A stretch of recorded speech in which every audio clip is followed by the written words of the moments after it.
कतरी अदालत ने भारतीय बहरिया के 8 साबिक एहलकारों को सजाए मौत सुना दी है। भारतीय बहरिया के साबिक एहलकारों को 2022 में कतर के खिलाफ इसराइल के लिए जासूसी करने पर जेल भेजा गया। भारतीय एजेंसियां जासूस एहलकारों को मुसलसल मदद फराहम करती रहीं। जासूस एहलकार दहरा ग्लोबल टेक्नोलॉजी में छोटी आबदोजें बनाने जैसे हसनास नौयत के मंसूबे पर काम कर रहे थे। भारतीय वजारत खारजा ने सजाओं की तस्दीक भी कर दी है। इसी पर बात कर लेते हैं। Deputy bureau chief Islamabad Mohammad Imran हमारे साथ मौजूद हैं। जी इमरान, के अंदर जो है इस वक्त भारत की जंग हसाई का और भारत के जो कोविड मिशन जो हैं उनका सिलसिला जो सामने आनी चीजें शुरू हो गई हैं। आज कतरी अदालत ने भारतीय बहरिया के 8 साबिक एहलकारों को सजाए मौत सुना दी है। भारतीय वजारत खारजा ने सजाओं की तस्दीक की है।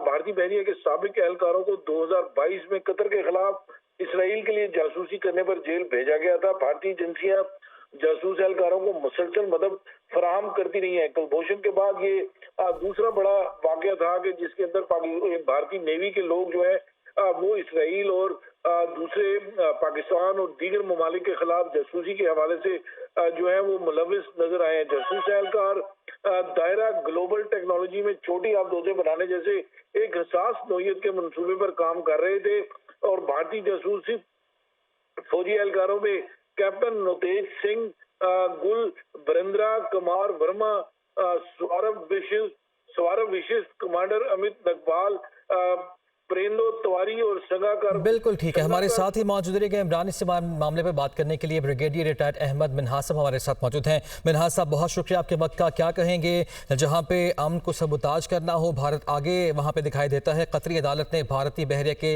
8 साबिक एहलकारों को सजाए मौत सुना दी है। जी बिल्कुल, इंडिया जो है वो सही मानों में दुनिया में इसको तो एक्सपोज हुआ चला जा रहा है कि उसका जुल्म, उसकी जो इंटेलिजेंस की कार्रवाइयां जो इंटरनेशनल लेवल के ऊपर जो लोग उनको सपोर्ट किया करते थे, ट्रस्ट किया करते थे vis-a-vis पाकिस्तान, मैं तो कहूंगा वो खुलकर सामने आ रहे हैं। और अब जो नेवी के 8 ऑफिसर्स पकड़े गए हैं उनको दिखाया तो ये गया है कि वो रिटायर्ड ऑफिसर हैं और वो कतर के किसी एक ऐसे हसास नौयत के अफदोजों के एक प्रोजेक्ट पे काम कर रहे थे जो कि इटली के साथ मिलकर काम कर रहे थे। उन्होंने इंडियंस को वहां पे जरूर हायर कर रखा था, लेकिन वो उनके साथ ही जासूसी कर रहे थे। और ये रॉ से जो मुंसलिक नेवी के ऑफिसर जो ज्यादातर ताल्लुक है उसकी एक जिंदा मिसाल कुलभूषण यादव की सूरत में पाकिस्तान में जो टेररिस्ट अटैक किया करते थे उसकी एक्सेप्टेंस भी है। तो ये तमाम चीजों को देखें आप। इसी तरह से जो रॉ भी कनाडा के अंदर जैसे दूसरे मज़ाहिब के लोगों को टारगेट कर रही है और बड़ा बर्मला इस बात का इजहार करती है कि दुनिया में और भी इस तरह के वो टारगेट अटैक करेगी। तो ये तमाम चीजें जो है दुनिया के सामने इंडिया का जो हकीकी चेहरा है, जो कि मकरू चेहरा, जो किसी भी दूसरी रियासत के अंदर एक बदमनी पैदा करने के लिए या उनकी जो दोस्ती है, उनके ऊपर ट्रस्ट है, उसको जागदार करने के नाम से जो पहचाना जाना शुरू हो चुका है। तो मैं समझता हूँ कि दुनिया में अब उसके जो सफारती जो उसके ताल्लुकात हैं उनके ऊपर भी खासी इस पर गुजर पड़ेगी और दुनिया को सही मानों में एहसास होगा कि वो सांप को जो दूध पिलाते हैं अब वो उसी ने उनको डसने का जो इरादा कर रखा है। तो इंडियंस की जो कैप्टन लेवल के ऑफिसर हैं जो काफी सीनियर हैं और उनको पिछले कोई माह के अंदर इनको सही मानों में तमाम तहकीकात पूरी हो चुकी हैं और उनके बारे में खुल के सामने आ चुका है कि कैसे वो उनको एक हसास नौयत के प्रोजेक्ट पे जो काम कर रहे थे वो वापस इंडिया को बता रहे थे। और दूसरी इस तरह के और दूसरे जो उनके कतर के जो मुखालिफ ममालिक थे उनको भी शायद इन्फॉर्मेशन शेयर कर रहे थे। तो उनके जब कंफर्मेशन होने के बाद अब उनको सजाए मौत दी गई 8 ऑफिसर्स को।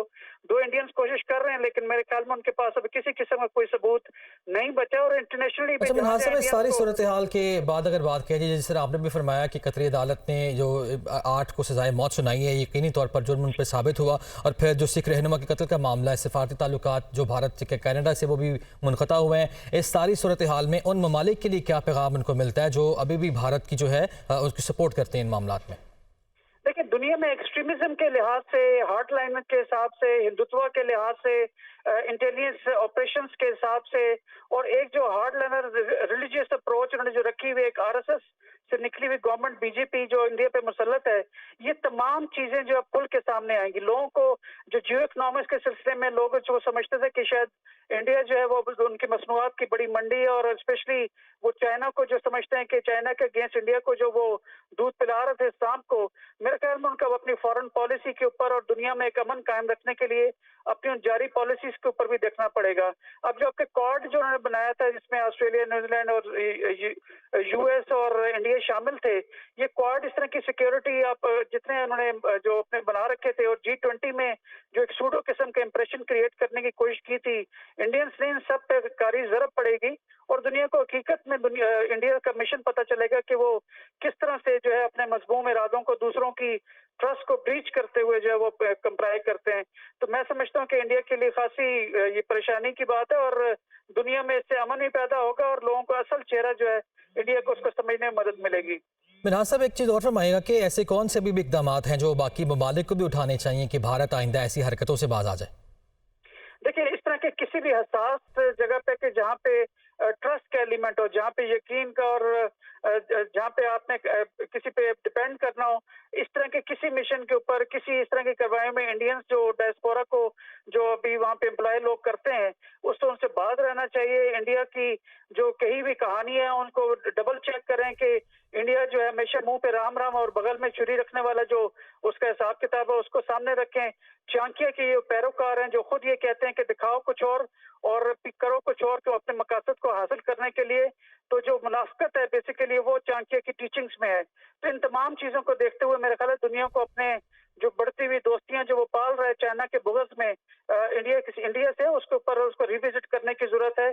कतर उसके सामने मौजूद है कि जहाँ पे इतने हसास उसके ऊपर प्रोजेक्ट के ऊपर इंडियंस की उसने खिदमात ली थी, तो अब उसको मेरा ख्याल है खतर ख्वाह को अंदाजा हो चुका है कि आप ऐसे ममालिक पर डिपेंड नहीं कर सकते जो एंटी मुस्लिम एक अप्रोच रखते हो, हार्ड लर्नर अप्रोच रखते हो, जो चाणक्य के पैरोकार हों। तो दुनिया को अपनी पॉलिसीज को रिविजिट करने की अशद जरूरत है। और इसके अलावा मैं लास्ट में ये भी कहूंगा कि G20 के फोरम से जैसे उन्होंने यूनाइटेड नेशन सिक्योरिटी काउंसिल की मेंबरशिप को बढ़ाने की बात की थी और डायरेक्टली और इनडायरेक्टली ये बताने की दुनिया को कोशिश की कि हमें भी उसमें एक परमानेंट सीट दें, तो वो उसमें जा चूंकि बुज़े चाइना में शायद वेस्ट इस लाइन्स पे सोच भी रहा था चाइना के अलावा, तो शायद उनको वो भी रिविजिट करने की जरूरत है ताकि दुनिया में ऐसा कोई मुल्क मुसल्लत ना हो सके जो अमन के जो है दुश्मन हो और दुनिया में टेररिज्म फैलाता हो। जी बिल्कुल ठीक है, बहुत शुक्रिया। ब्रिगेडियर रिटायर्ड मिनहाज हमारे साथ मौजूद थे और deputy police chief Islamabad Mohammad Imran ने भी हमें कहा कि आप दोनों का शुक्रिया अदा करेंगे।